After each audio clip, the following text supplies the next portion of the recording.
Welcome back to terms you might hear on my channel. You might not know what they mean. This is going to be barely scratching the surface of breeding terms, horse breeding terms to be exact. So we are going to do 5 terms, but a couple of them need a little extra elaboration.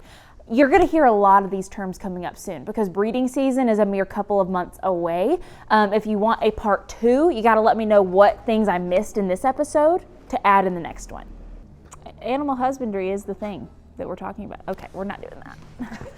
Term number 1 is animal husbandry. Animal husbandry is a branch of agriculture that deals in the care, breeding, and management of livestock. So these animals are going to be producing something, whether that be sheep for wool, whether that be cows for meat, for dairy, whether it be horses for the use of that horse for livestock.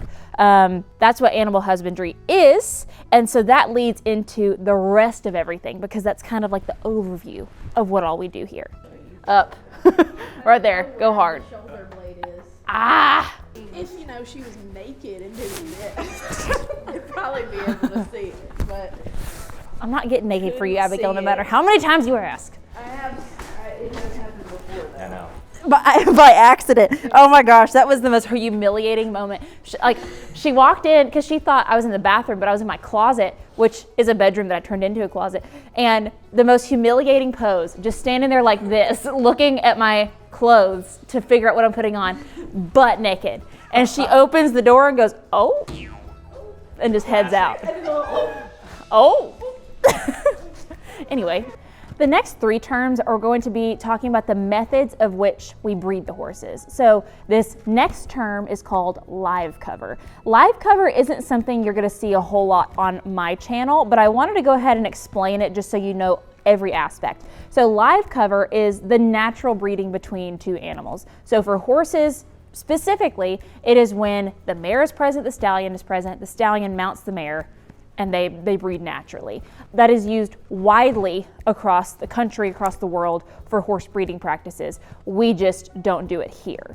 The next term is artificial insemination. That is our most common practice when breeding our horses. So that is the action of collecting semen and then taking that semen and physically inserting it into the mare's reproductive tract around the time that she's ovulating. So you will track your mare's ovulation, whether that be you look at her and she's in standing heat, or you ultrasound the way we do and track her follicle size, all those things, and then you insert the semen yourself. The stallion does not have to be present. The stallion does not have to be anywhere near you.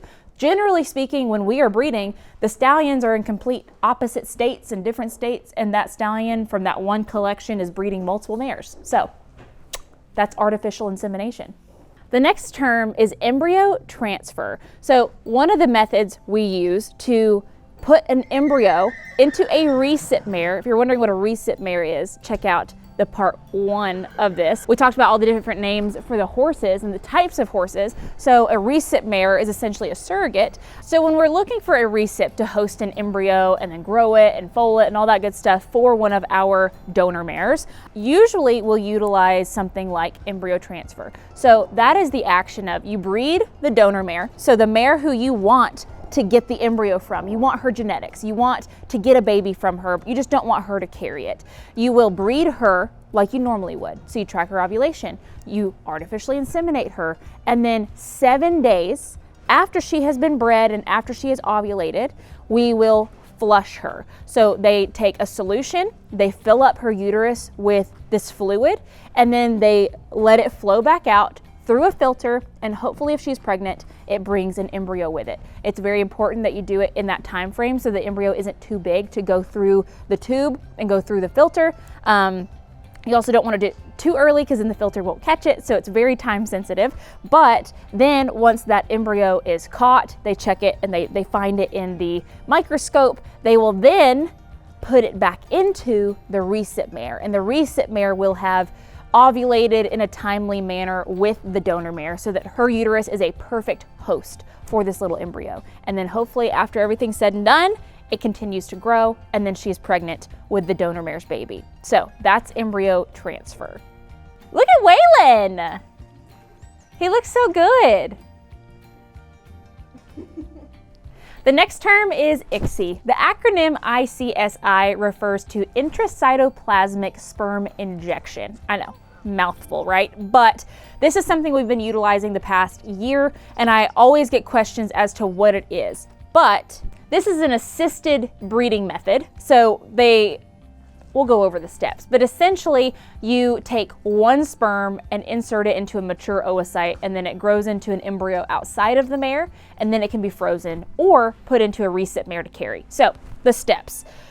You've seen on my TikTok, if you haven't, you might want to watch, but where we take some of my mares for what's called aspiration. Aspiration is essentially egg retrieval. So we take them in, usually in the middle of their cycle, when they have not any really mature follicles. Follicle being the fluid-filled sac that surrounds the oocyte. Oocyte being the egg. And so they will retrieve these eggs from within the follicles.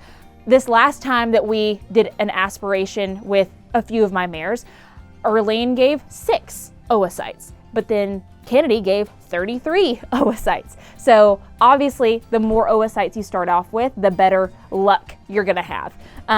So then we shipped it off to the clinic.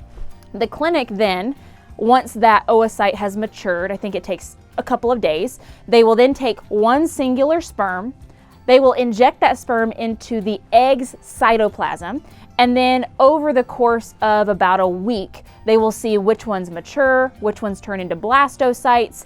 This is all with humans as well. This is not just with horses. And then after about a week, you'll see which ones of these oocytes turned into embryos. And then you can decide from there, hey, do I want to freeze these embryos? And then they'll stay at that like 6-day gestation mark until I need them. Or do we go ahead and put it into a recip mare? And it's just like another way of doing embryo transfer. For me personally, we freeze them. So we utilize this method in the winter, in the fall, when we're not really in the middle of breeding season. So it allows for me to have embryos from these mares that are not pregnant during this time of year. And then we use those embryos come breeding season in February. But I hope that was a good explanation of what ICSI is. It's essentially just a different type of embryo transfer that allows you to have some more options, and it allows you to get multiple embryos from one session. And last but not least, we are going to talk about the term 6-panel negative that I throw out that phrase constantly when talking about breeding. And so there are other genetic panels now that they keep adding, but 6-panel negative, 6-panel diseases refers to the most common diseases found within stock horses, essentially. I know there are other things found within other breeds. We're talking about quarter horses, paint horses specifically. So 6-panel negative refers to 6 genetic diseases that we test for before we're breeding. So that will be HYPP, MHYM, PSSM1, MH, GBED, and HERDA. So some of these diseases are recessive and some of them are dominant. Recessive meaning, let's say Sophie here has a copy of HERDA. If we breed her to a stallion that does not carry HERDA, then that foal has 0 chances of having any effects of that disease. They might carry a copy, but they won't show any symptoms. Whereas with the dominant diseases, such as PSSM1, which Sophie does carry a copy of, and that's why we test her embryos before we use them, it's dominant. So even though she only has 1 copy, if she passes it down to her foal, which there's a 50% chance, then that foal is very likely to be symptomatic. You don't have to have both parents carrying it for the foal to be affected.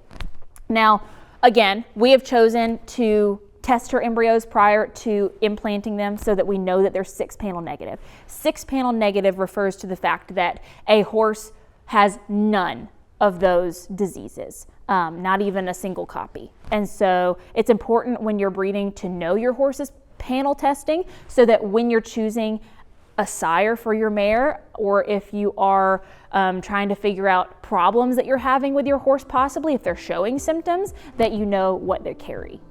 I hope that all made sense. Again, we are only scratching the surface with these terms. We want to hear from you guys. When you watch my channel, are there things that I say that confuse you? Are there things you would like for me to elaborate on? There were even terms within this terms video that I could have 1000% elaborated on. So let us know what you would like to see in future episodes like this, where we're explaining things. It could be about the cows, the horses, anything you can think of that are within my videos. So I hope you enjoyed. I hope you learned something, and stay tuned for the next episode.